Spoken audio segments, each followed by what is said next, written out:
Bonjour, je m'appelle Aurélie Portenance, puis j'étais dans la section innovation du projet SEUR. Donc je commence avec la section du domaine d'études. Donc j'avais précédemment fait des études en technologie de l'architecture au Cégep, puis je voulais aller dans un domaine d'études qui laissait plus de place à la créativité et au dessin.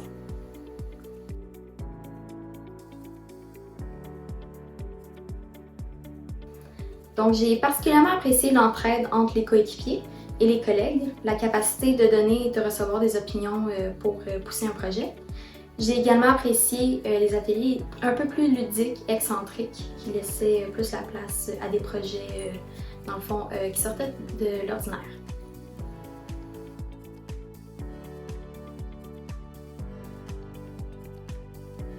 Je compte travailler en design utilisateur, design d'interface, plus particulièrement dans le domaine du jeu.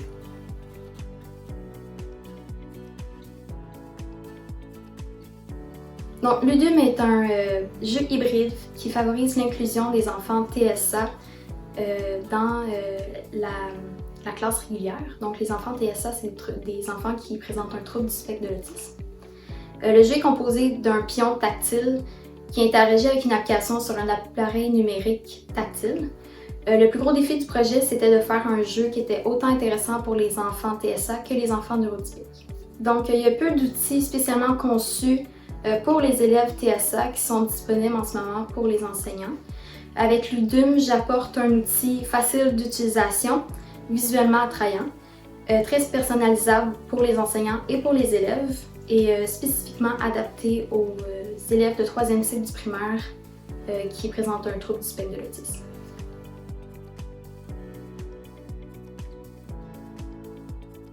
Donc j'ai débuté par bien cerner la problématique autour du projet pour bien savoir l'enjeu.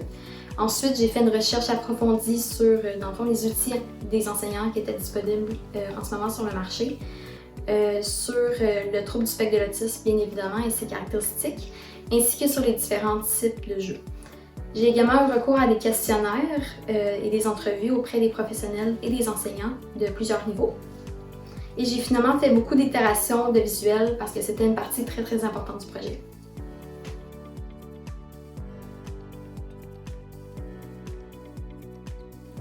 Donc ma mère est enseignante au 3e cycle du primaire, ce qui m'a permis de confirmer plusieurs besoins que les enseignants du 3e cycle avaient et les caractéristiques requises en fond pour le bon fonctionnement du jeu. J'ai aussi consulté des enseignants de niveaux différents, des enseignants spécialisés et des experts dans leur domaine. Concernant les logiciels, j'ai utilisé un iPad Pro, un stylet et Procreate pour effectuer tous les visuels du jeu, la suite Adobe, plus particulièrement Adobe XD pour faire l'application.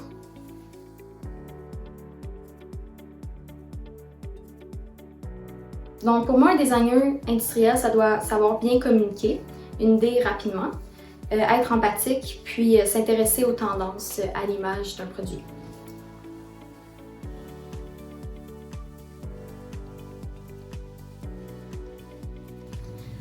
Donc vous devez aimer dessiner, pas nécessairement très bien, mais c'est la façon la plus rapide et efficace de communiquer en étant un designer. Puis dans le fond, il y a beaucoup de cours de dessin, donc pas besoin d'être excessivement bon.